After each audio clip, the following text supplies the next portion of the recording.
Bab 4, Gang Bunga Persik. Menarik tangannya, Chen Chao segera berbalik dan bersandar di pintu sambil mengangkat alisnya. Melihat pria yang saat ini membawa mangkuk besar dan menyendok nasi ke mulutnya, dia berkata, "Kenapa? Iri. Tidak ada yang bisa kamu lakukan bahkan jika kamu iri. Tidak ada salahnya jika aku terlahir tampan." Lelaki itu baru saja menelan suapan terakhir nasi di mangkuk besar. Sambil menyeruput, ia menelan daun kubis di sudut mulutnya ke dalam perutnya juga, dan berkata, "Apa gunanya cantik? Apakah ada rasa aman karena berat badannya lebih dari 100 kilogram seperti istri ayahmu?" Sambil meletakkan mangkuk besar itu di depan pintu, lelaki itu dengan ceroboh menyeka sisa-sisa makanan dari sudut mulutnya dan tersenyum dengan gigi agak kekuningan sambil berkata, "Chen bocah, dengarkan nasihat dari ayahmu yang sudah berpengalaman, bocah sepertimu tidak akan bisa mempertahankan istri yang cantik. Rumah tanggamu yang malang tidak akan mengalami nasib seperti itu." Saya bertanya, dari mana gadis itu berasal? Mengapa dia jatuh cinta pada anak malang ini? Tatapan mata lelaki itu mengamati Xie Nandu dari atas ke bawah. Namun, ia melewatkan bagian yang seharusnya dilewati dan melirik bagian yang seharusnya dilihat tanpa meninggalkan jejak, melakukannya secara sembunyi-sembunyi.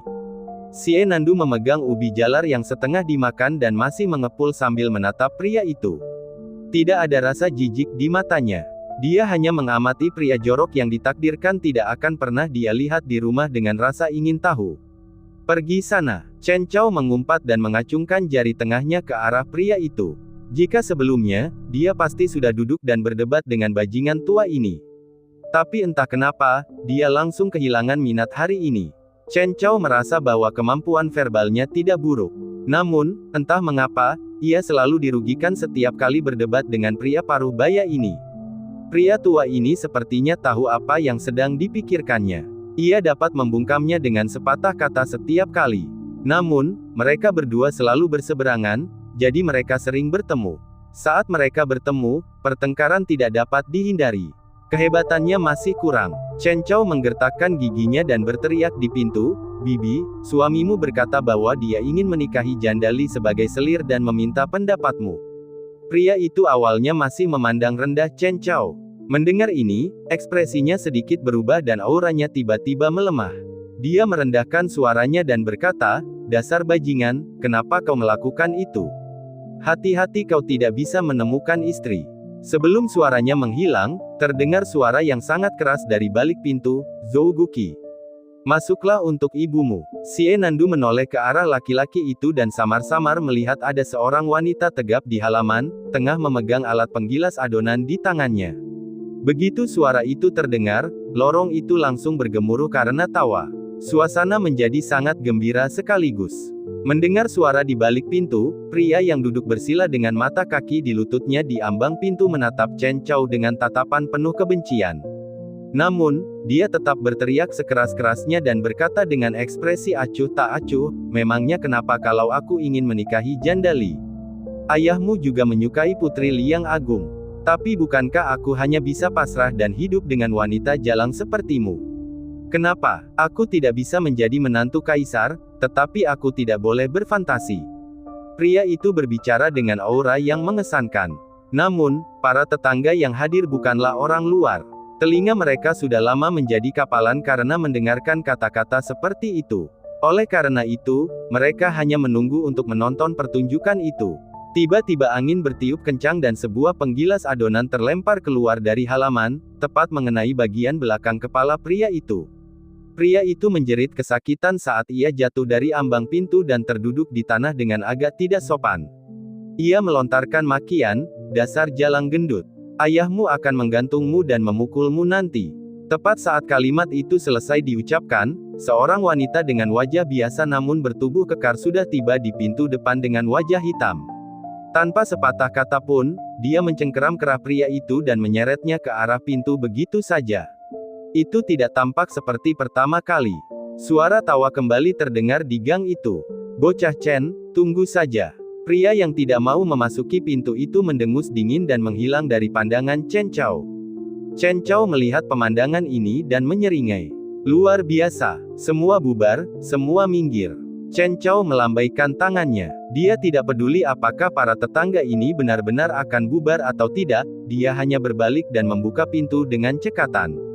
Kemudian, dia berjalan ke halaman yang tidak terlalu besar atau terlalu kecil itu. Tata letak di halaman itu sederhana. Selain meja batu, hanya ada tong air yang penuh lumut. Ada lapisan tipis salju di tepi tong air dan tanahnya penuh dengan salju yang terkumpul. Ada beberapa gulma mati di celah-celah batu bata dekat atap yang saat ini tidak aktif.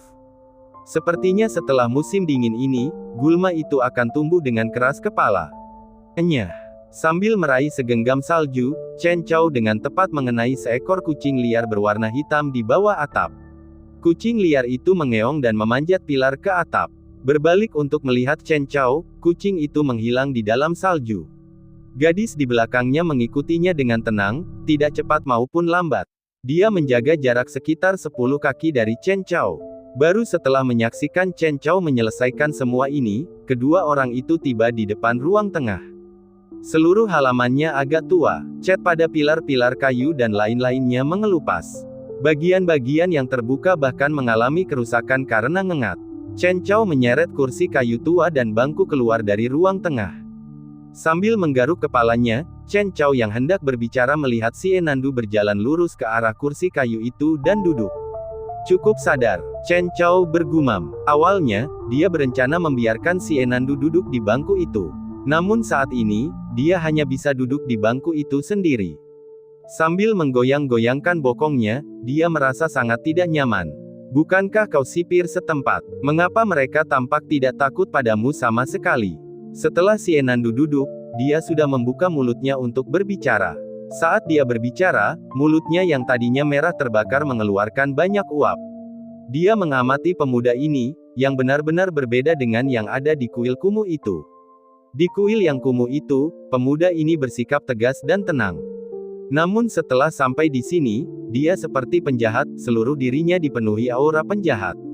Perubahan ini sangat menarik bagi gadis remaja itu. Chen Chao bersandar pada pilar di sampingnya. Menggunakan tangannya untuk mengelupas cat yang sudah mengelupas, dia berkata dengan acuh tak acuh, jika mereka tidak takut, biarlah. Apa yang bisa kulakukan? Membantai mereka sampai mati dengan pisau. Ketika berbicara, tangan Chen Chao terus-menerus mengusap-usap gagang pedang patah itu.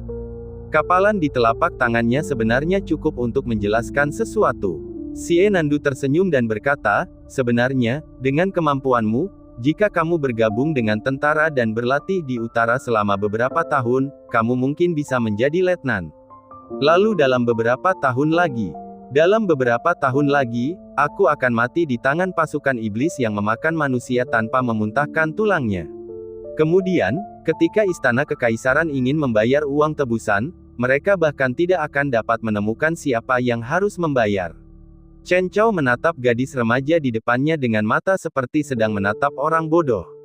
Apakah menurutmu bahkan jika aku membuat beberapa prestasi militer di tempat terkutuk itu, aku akan bisa mendapatkan apa yang pantas aku dapatkan? Si Enandu menggelengkan kepalanya. Dia tentu tahu jawaban atas pertanyaan ini. Pada masa dinasti Liang besar, orang yang mengira usaha pasti akan membuahkan hasil adalah orang yang bodoh atau dungu. Namun, aku masih sangat penasaran. Bagaimana kau bisa menjadi sipir? Apakah kau bajingan dari keluarga di utara? Itulah pertanyaan yang selama ini ada dalam pikirannya. Pada saat ini, dia akhirnya menanyakannya. Namun, Chen Chao mengabaikannya. Ia hanya bersandar pada pilar yang mengelupas parah, memikirkan sesuatu tanpa berpikir. Si Enandu melirik badai salju lebat di luar sebelum menarik kembali pandangannya dan berkata dengan agak serius, kamu menyelamatkan hidupku, mungkin aku bisa memberimu masa depan yang lebih baik. Jika kau ingin aku mengirimmu ke ibu kota ilahi, aku mendesakmu untuk menghilangkan anggapan ini. Chen Chao mengulurkan tangannya dan menangkap beberapa kepingan salju. Kemudian, dia menempelkannya di dahinya dan berkata dengan agak lelah, beberapa hal, kau tahu itu. Aku juga bisa menebaknya sedikit. Tapi, tidak ada gunanya untuk mengungkapkannya. Mendengar ini, ekspresi si Enandu menjadi lebih serius. Melihat pemuda berpakaian hitam di depannya, dia ingin berbicara beberapa kali. Namun pada akhirnya, dia hanya bertanya, di mana aku harus tinggal? Totalnya ada 2 kamar. Kamar yang di sebelah timur sudah lama kosong. Ada selimut katun tua, tapi tidak ada jaminan kalau hangat. Kalau kamu tidak suka, serahkan saja uangnya dan aku akan membelikannya untukmu nanti. Tapi, aku akan katakan ini dulu, kamu tidak boleh membawa barang itu pergi setelahnya. Chen Chao mengusap hidungnya yang agak merah, sepasang matanya menyembunyikan sedikit kelicikan. Selimut itu tidak mahal, namun, saat ini, setiap koin mata uang Sky Gold dianggap sangat penting di mata Chen Chao. Dia tidak mau mengeluarkan satu koin pun untuk ini. Juga, berapa hari kamu akan tinggal? Berapapun lamanya, itu adalah 10 mata uang Sky Gold setiap hari. Anggap saja itu sebagai pengeluaran harianmu. Kau tampaknya sedikit serakah. 10 mata uang Sky Gold dapat menutupi biaya di sini setidaknya selama beberapa bulan. Gadis remaja itu terlahir dalam keluarga kaya. Namun, bukan berarti dia adalah tipe gadis yang tidak mengerti apapun. Ketika dia membeli ubi jalar sebelumnya, dia mengeluarkan satu mata uang Sky Gold. Penjual itu mencari cukup lama dan gagal menemukan cukup mata uang Great Liang untuk memberinya kembalian. Mata uang Sky Gold adalah mata uang yang beredar di dinasti Liang Agung. Hanya saja, mata uang semacam ini lebih umum beredar di kalangan keluarga kaya dan petani. Rakyat biasa yang hidup di lapisan terbawah dinasti Liang Agung menggunakan koin tembaga yang diukir dengan 4 karakter, mata uang umum Liang Agung, untuk penggunaan sehari-hari. Satu koin Sky Gold saja sudah cukup untuk ditukar dengan 100 mata uang umum Liang besar. Ini rumah tangga miskin. Apakah saya tidak memikirkan cara untuk mendapatkan lebih banyak uang? Chen Chao tersenyum lebar, tampak seperti pria biasa. Mendengar rumah tangga yang buruk, Xie Nandu tidak dapat menahan diri untuk mengingat percakapan antara Chen Chao dan pria itu sebelumnya. Jika kata-kata itu didengar oleh guru-guru yang mengajarkannya tentang kebajikan dan prinsip, mereka pasti akan memarahinya sebagai hal yang vulgar. Namun, di saat yang sama, dia yang belum pernah mendengar hal-hal seperti itu sebelumnya tidak merasa jijik terhadapnya. Namun, tidak dapat dikatakan bahwa dia juga menyukainya. Saya tidak membencinya. Untuk biaya harian, satu mata uang Sky Gold per hari. Bahkan dia sendiri tidak menyadarinya. Dia tampak semakin dekat dengan pemuda ini. Pikirannya sebagian besar tertuju pada pemuda misterius berpakaian hitam ini. Namun rasa ingin tahu seringkali memicu hal-hal yang tidak terduga. Langit berangsur-angsur berubah gelap. Xie Nandu berjalan menuju rumah di sebelah timur sementara Chen Chao mengamatinya di bawah atap. Tak lama kemudian, Xie Nandu kembali dan melemparkan kantung uang dari jauh. Pergi dan beli selimut. Ini uangnya. Kunjungi dan baca lebih banyak novel untuk membantu kami memperbarui bab dengan cepat. Terima kasih banyak. Bab 5, Pembunuhan. Ketika dia pergi membeli selimut, tentu saja dia masih membawa Xie Nandu bersamanya. Dia sangat berhati-hati dan tidak ingin meninggalkan Chen Chao sedetik pun. Kecuali, kedua orang itu tidak melihat lelaki di seberang sana dalam perjalanan ini. Mereka hanya samar-samar mendengar omelan wanita itu. Chen Chao sedang dalam suasana hati yang baik. Dia tidak bisa memberi pelajaran pada orang itu, tetapi tentu saja ada seseorang yang akan menjaganya. Bos toko kapas itu adalah seorang pria setengah baya yang kurus kering. Tubuhnya kurus kering, seperti orang kaya. Semua orang di kota memanggilnya Tuan Hou. Ketika membeli selimut, mata Tuan Hou mengamati Xie Nandu. Kemudian, dia bertanya dengan heran, "Kau beruntung dengan para wanita. Ternyata rumor itu benar, tinggal di Peach Blossom Alley akan membuatmu menikah." Chen Chao menerima selimut itu tanpa ekspresi sambil berkata, "Jika kamu ingin tinggal di sana, aku akan menjual rumah itu kepadamu, 100 mata uang Sky Gold, sama-sama jujur kepada yang tua dan muda. Kamu bodoh atau aku yang tolol?" Tuan Hou mengangkat alisnya dan tampak semakin seperti seekor monyet. Chen Chao tidak mau repot-repot membalasnya. Sambil memeluk selimut, dia berbalik untuk pergi. Namun, dia dihentikan oleh Lord Hou. Dia menarik Chen Chao ke satu sisi dan berbisik, "Aku punya beberapa informasi. Aku akan menagihmu satu mata uang Sky Gold, kau pasti ingin tahu." Chen Chao melirik Tuan Hou dan berkata sambil mengangguk, "Baiklah. Lain kali kalau terjadi sesuatu di rumahmu, aku pasti akan pulang terlambat 1 jam. Aduh, apa maksudmu mengatakan hal-hal yang tidak menyenangkan seperti itu?" Tuan Hou menatap Chen Chao dengan pandangan agak kesal. "Kau tidak boleh menunjukkan rasa tidak terima kasih atas kebaikan. Saat itu, ketika kau datang ke sini, bukankah makanan pertamamu dimakan di tempatku? Chen Chao menganggukkan kepalanya dan berkata dengan wajah serius, bagaimana mungkin aku lupa? Aku sudah makan 1 kali dan bekerja setengah bulan untukmu. Petik 2. Singkatnya, ada semacam persahabatan di sana, kan? Tuan Hou masih belum menyerah. Orang tua ini terkenal di kota kabupaten karena pelit. Dia sama terkenalnya dengan orang yang tinggal di seberang Chen Chao. Reputasi kedua orang itu hampir setara. Lupakan saja kalau kamu tidak mau mengatakannya. Aku sudah memutuskan untuk datang ke rumahmu untuk makan malam lain kali. Chen Chao tidak mau repot-repot menawar dengan orang ini. Sambil memeluk selimut, dia berbalik untuk pergi. Lord Hou memasang ekspresi jelek. Sambil memegang Chen Chao, dia berhenti menyembunyikannya dan berkata dengan suara pelan, baiklah, baiklah, baiklah, anggap saja aku takut padamu. Informasi itu gratis, tetapi kau harus mengawasi dan lebih memperhatikan lingkungan sekitar kita. Ayahmu tidak ingin memasuki perut iblis-iblis terkutuk itu saat aku tidur suatu hari nanti. Setelah menatap Chen Chao dengan pandangan penuh kebencian, Lord Hou mulai memberi tahu apa yang disebut intel yang dimilikinya. Pembunuhan itu terjadi kemarin di Jalan Changyuan. Bos toko Ru Juangji dan istrinya meninggal di rumah. Daerah Tianxing tidak begitu besar, masalah ini tidak bisa disembunyikan sejak awal. Hanya saja Chen Chao tidak ada di kota. Setelah kembali hari ini, dia tidak keluar lagi. Tentu saja, dia belum pernah mendengarnya. Chen Chao menatap Lord Hou tanpa ekspresi, sorot matanya tajam. Orang intel macam ini dan orang tua ini berani buka mulut dan meminta 1 mata uang Sky Gold. Lagi pula, sesuatu seperti kasus pembunuhan yang terjadi, semuanya berada di bawah yurisdiksi kantor pemerintah selama tidak melibatkan setan. Chen Chao, sipir ini tidak memiliki kewenangan untuk terlibat. Lord Hou tertawa sinis, jika itu pembunuhan biasa, itu pasti tidak ada gunanya. Tapi, sepertinya masalah ini tidak sederhana. Kudengar tidak ada luka pada mayat penjaga toko Chen dan istrinya. Mereka meninggal tanpa sebab. Mungkinkah ada setan yang datang ke sini lagi? Tuan Zhou menatap Chen Chao dan berkata penuh harap, jika benar-benar ada iblis, kau tidak bisa mengabaikannya. Jika itu adalah setan, mungkinkah masih ada mayat yang utuh? Mereka pasti kehilangan beberapa bagian. Tapi, apa pendapat kantor pemerintah? Chen Chao bertanya dengan santai.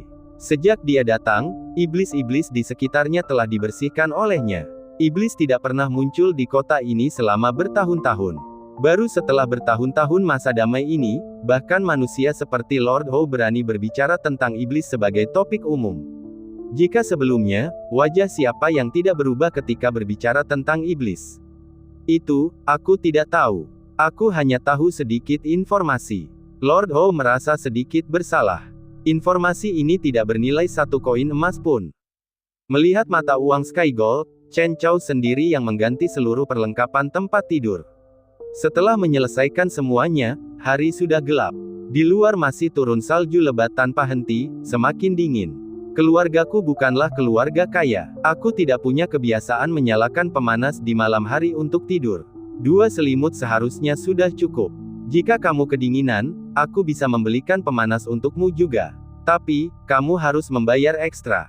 Chen Chao mengoceh, tetapi ketika dia mengangkat kepalanya, dia mendapati bahwa gadis muda yang mirip bunga pir itu hanya diam-diam menatapnya dari bawah teras. Itu membuatnya agak tidak nyaman. Memang benar tidak ada pemanas di rumah. Dia sudah lama menjadi seniman bela diri yang wilayahnya tidak dianggap rendah. Fisiknya sangat kuat, jadi tahan terhadap panas dan dingin adalah sesuatu yang alami. Xie Nandu mengucapkan terima kasih sambil tersenyum tipis dan bertanya, aku tidak akan mati di rumahmu, kan? Sudut mulut Chen Chao berkedut. Wanita ini benar-benar takut mati. Aku tidak bisa menjaminnya. Iblis biasa mungkin tidak akan berani datang dan membuatku kesulitan. Jika itu adalah jenis yang terlalu kuat, jangan khawatir, aku pasti akan meninggalkanmu dan melarikan diri. Apakah dia tidak memiliki hati nurani? Xie Nandu tidak keberatan dan bertanya sambil tersenyum, bagaimana kalau itu bukan iblis? Kata-kata ini kurang lebih memiliki makna tersirat. Chen Chao memijat kepalanya dan berkata dengan nada tak berdaya, jika semua orang ingin kau mati, tidak peduli seberapa kuatnya aku juga tidak bisa menyelamatkanmu. Xie Nandu tersenyum dan tidak berbicara. Berinteraksi dengan orang pintar tidak pernah menjadi sesuatu yang sulit. Tidurlah dengan tenang. Aku rasa keberuntunganmu tidak akan terlalu buruk. Chen Chao melambaikan tangannya, berbalik, dan pergi ke bawah atap untuk duduk.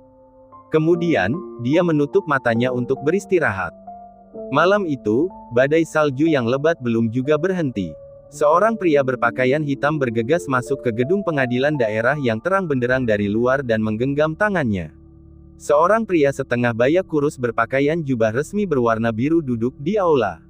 Sambil mengangkat topi kasa hitamnya, dia melambaikan tangannya, memberi isyarat kepada pejabat berpangkat rendah untuk menunjukkan hasil temuannya di tangannya.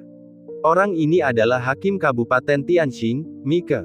Ia menjadi sarjana di Tianjian tahun 2. Meskipun peringkatnya dalam ujian kekaisaran tahun itu dianggap tinggi, karena latar belakangnya yang biasa-biasa saja, Mike telah mendekam dalam posisi hakim daerah Tianxing selama lebih dari 10 tahun.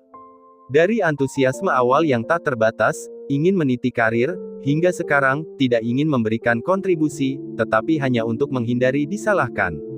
Mike dianggap telah mengekspresikan sikap sebagian besar pejabat tingkat bawah dinasti Liang Agung dengan ekspresi penuh keindahan dan bentuknya.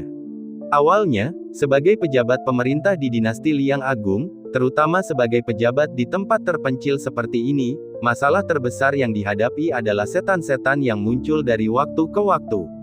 Awalnya, pejabat Mike ini dihantui rasa takut bahwa ia akan dimakan oleh setan-setan itu suatu hari nanti.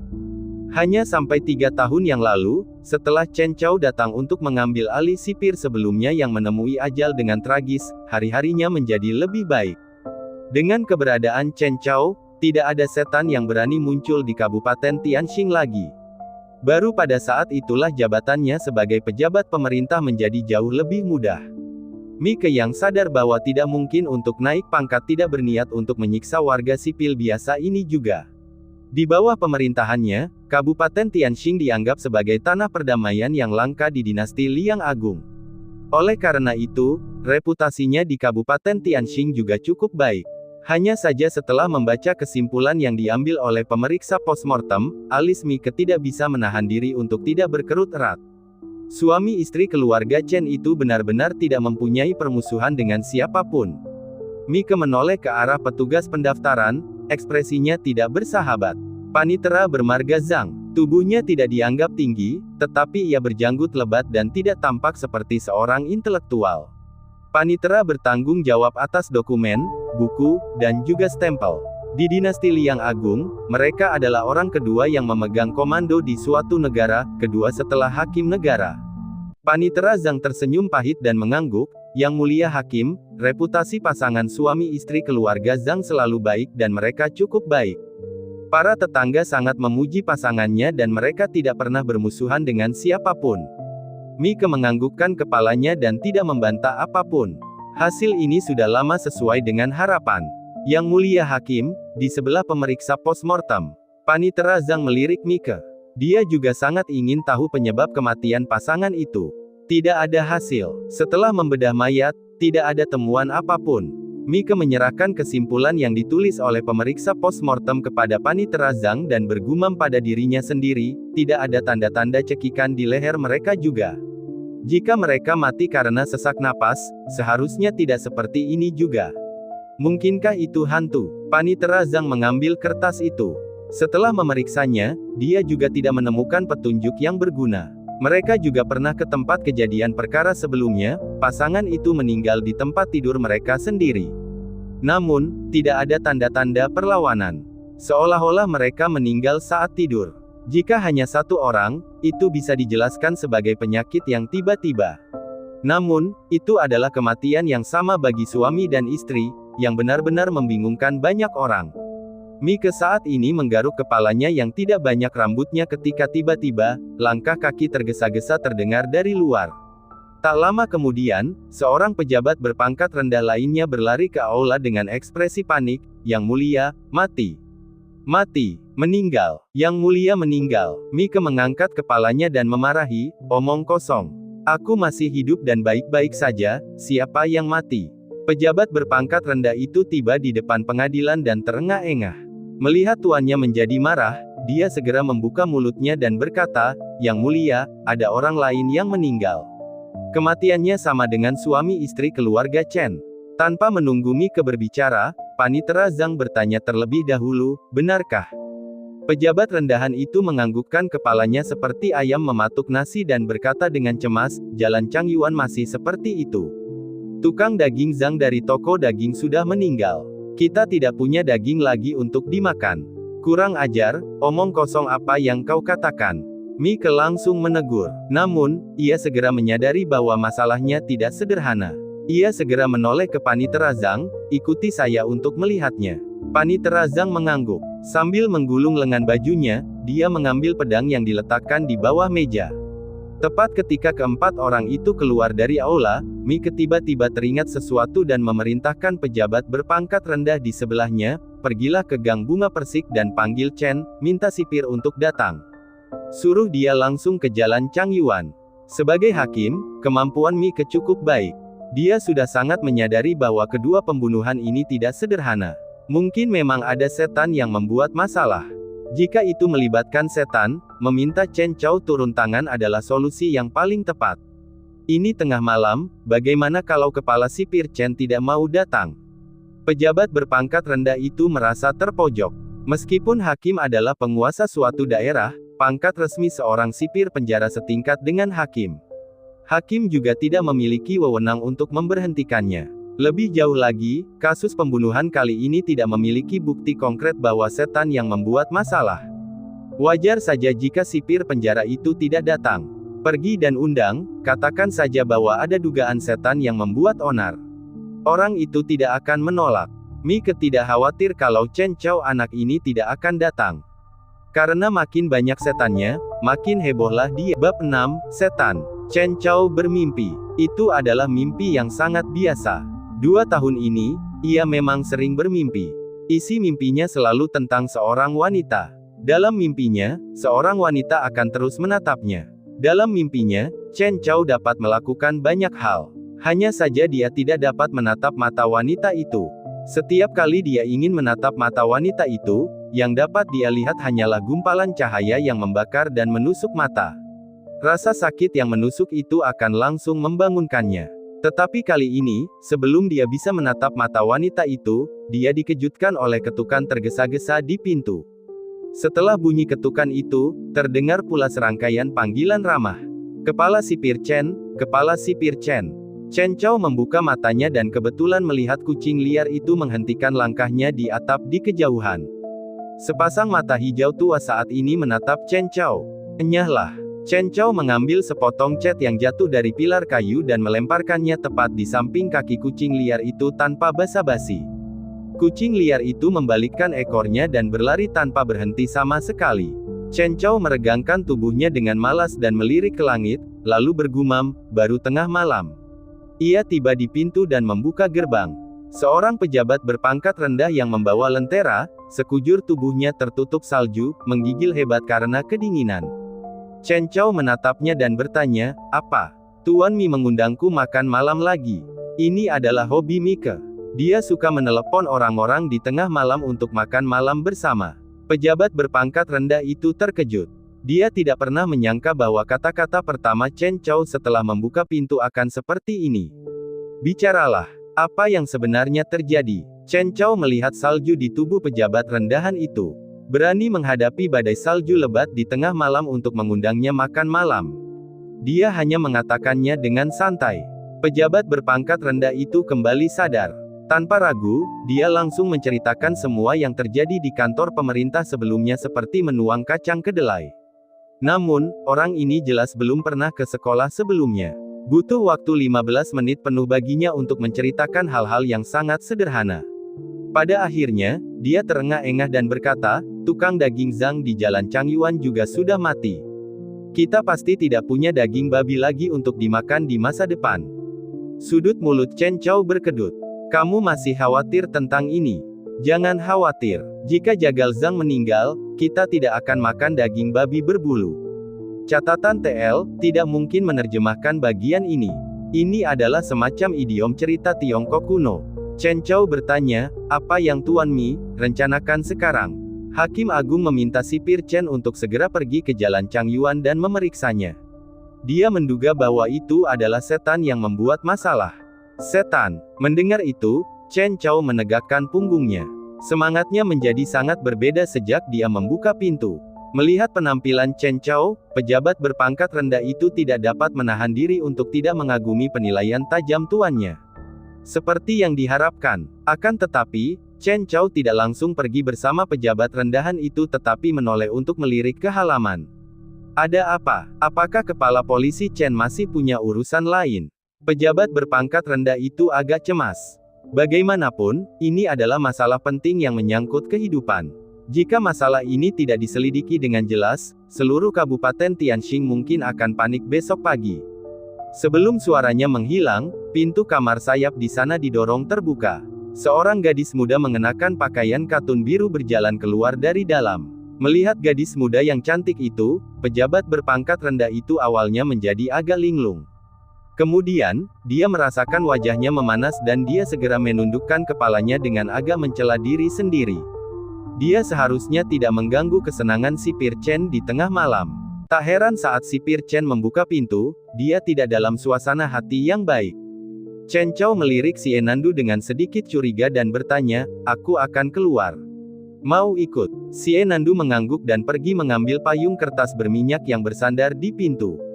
Baru kemudian Chen Chao menganggukkan kepalanya dan mengikuti pejabat berpangkat rendah itu keluar. Si Enandu mengikuti di belakang Chen Chao, tidak jauh atau dekat. Pejabat berpangkat rendah itu adalah orang yang cerewet dan tidak bisa berhenti bicara. Setelah berjalan beberapa langkah, dia tidak bisa menahan diri dan bertanya, "Kepala sipir Chen, gadis dari keluarga mana ini? Istri barumu?" Chen Chao terdiam. Sipir Chen adalah pemuda yang menjanjikan. Kau sudah menjadi sipir di usia muda, dan ilmu bela dirimu juga tinggi. Sekarang, kau menemukan istri yang bahkan lebih cantik dari istri hakim kita. Itu terlalu berlebihan. Apakah istri Old Mi bisa dibandingkan dengannya? Tidak boleh berkata begitu. Nyonya sangat baik. Jika aku bisa menikahi seorang istri seperti itu di kehidupan ini, itu akan sangat berarti bahkan jika aku mati juga. Aspirasi Anda cukup sederhana. Ya, bagaimana aku bisa dibandingkan dengan sipir Chen? Kamu tahu cara berbicara. Dengan sanjungan pejabat rendahan di sepanjang jalan, rombongan Chen Chao yang terdiri dari 3 orang tiba di sebuah rumah di Jalan Changyuan. Tempat ini telah lama dikelilingi oleh bawahan istana hingga air pun tidak dapat menembusnya. Obor yang tak terhitung jumlahnya menerangi tempat ini seperti siang hari. Ada berbagai macam corak jejak kaki di jalan. Melihat Chen Chao, ekspresi gugup para bawahan istana menjadi jauh lebih rileks. Di Kabupaten Tianxing, tanpa membicarakan hal-hal lain, pemuda di depan mereka ini adalah eksistensi seperti jarum penstabil laut. Dengan dia di sini, semuanya akan baik-baik saja. Namun, setelah si Enandu muncul di hadapan mereka, para bawahan istana tidak dapat mengalihkan pandangan mereka lagi. Meskipun memegang payung kertas berminyak menutupi separuh wajah si Enandu, hanya berdasarkan separuh wajahnya yang terekspos, itu sudah cukup untuk memikat mereka. Pejabat berpangkat rendah itu berdeham dan berkata, "Apa yang kalian lihat? Ini istri kepala sipir Chen. Jangan berpikiran macam-macam."